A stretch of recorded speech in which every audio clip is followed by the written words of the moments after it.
आमच्याकडे येण्याचा खासदारांचा विचार हा पक्का असल्याचे वक्तव्य मंत्री भरत गोगावले यांनी केलं। तर मंत्री गुलाबराव पाटील यांनी देखील या संदर्भात प्रतिक्रिया दिली आहे। शिंदे साहेबांकडे येत असेल तर चांगली बाब आहे आणि आम्ही त्यांचं स्वागत करू शिंदे साहेबांच्या वतीने। ऑपरेशन टायगरचा धसका घेत आज उद्धव ठाकरेंनी या सर्व खासदारांना मातोश्रीवर बोलवले आणि तातडीची आता बैठक त्यांची या ठिकाणी आयोजित केली।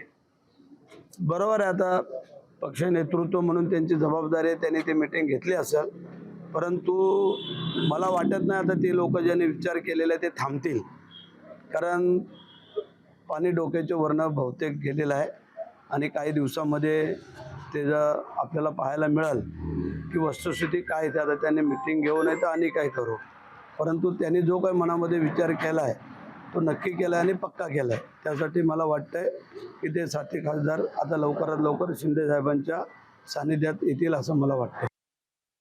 बैठक घेणं हे प्रत्येक पक्षाच्या नेत्याचं काम आहे आणि ऑपरेशन टायगर बिगर आमचं काहीच नाही आहे। ऑलरेडी शिवसेनेमध्ये असं काही कोणी या असं कोणी कोणाला म्हणत नाही आहे। लोक इकडून तिकडे का जात आहेत याचा अभ्यास करण्याची गरज आहे। तुम्ही किती रोखलं, आता टीएमसीला रोखण्याचा लोकांनी प्रयत्न केला, टीएमसीचे खासदार फुटलेच, आपच्या खासदारांना रोखण्याचा प्रयत्न केला, फुटलेच।